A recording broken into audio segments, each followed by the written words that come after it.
বিধানসভার উপাধ্যক্ষ ডক্টর নোমাল মোমিনের উপর কংগ্রেসের বিধায়ক নুরুল হুদার আক্রমণের অভিযোগ সম্পূর্ণ সাজানো বলে দাবি করলেন কাটিগড়ার বিধায়ক খলিল উদ্দিন মজুমদার। বিধানসভায় বিজেপির বিধায়ক রূপজ্যোতি কর্মী যে ঘটনা ঘটিয়েছেন তা থেকে নজর ঘোরাতে এই মিথ্যা অভিযোগ আনা হয়েছে বলে অভিযোগ কংগ্রেসের।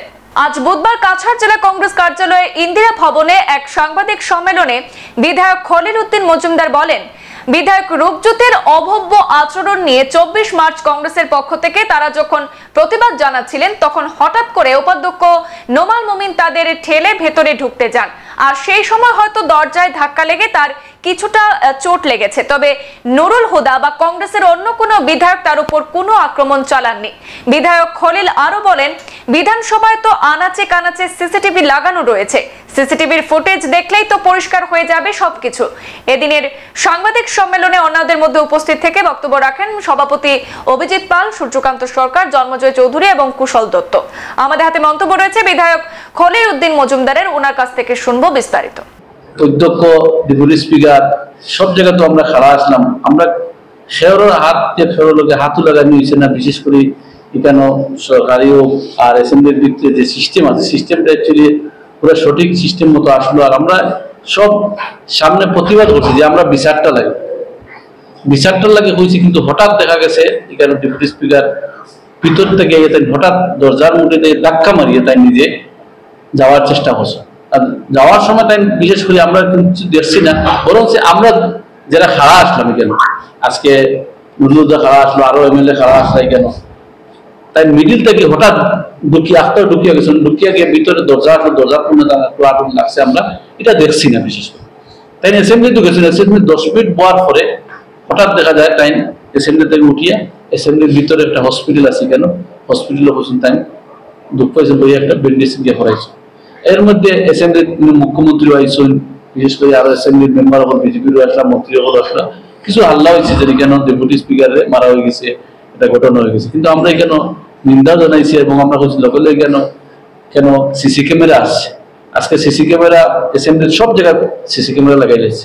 এই সিসি ক্যামেরা যদি বিশেষ করে সিসি ক্যামেরা সরকারের তরফ থেকে উদ্যোগ যদি সিসি ক্যামেরা দেখা হয়ে যায়, সঠিক সব সামনে এসে আমরা এটা দাবি জানাইছি অ্যাসেম্বলির, যে অ্যাসেম্বলি কমিটি বানাইয়া যদি সিসি ক্যামেরাতে এরকম জায়গা এবং আমরা নুরুলুদার স্টেটমেন্ট কালকে রিটেন একটা স্টেটমেন্ট তাই দিচ্ছেন যে যদি এরকম সিসি ক্যামেরা দেখা যায় আমরা আমাদের কোনো দোষ আছে, যেটা পানিশমেন্ট লওয়া লাগে অ্যাসেম্বলির ভিতরে, অ্যাসেম্বলির ভিতরে অ্যাসেম্বলি কমিটি বানাইয়া উদ্যোগ যে কোনো জিনিস তাই ডিসিশন নিতে পারবো।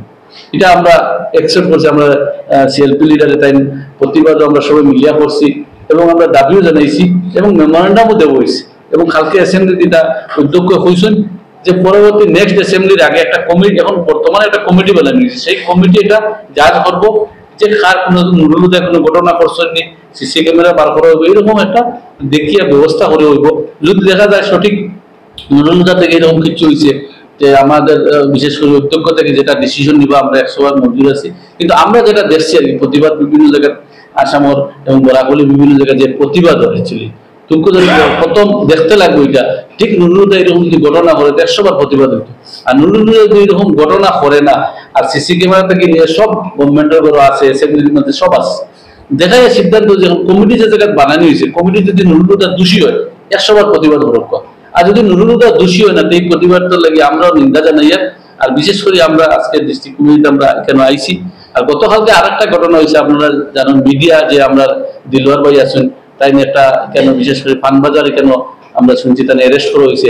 এখানে বিশেষ করে রাত্রে অনেক, বিশেষ করে বিভিন্ন সোশ্যাল মিডিয়া থেকে সব ধরনের মানুষে দেখছে, বিভিন্ন মিডিয়াও গেছে, পুলিশের লোকে বিভিন্ন ধরনের আলোচনা করছেন, কিন্তু তাদের রিলিজ দেওয়ার লাগে।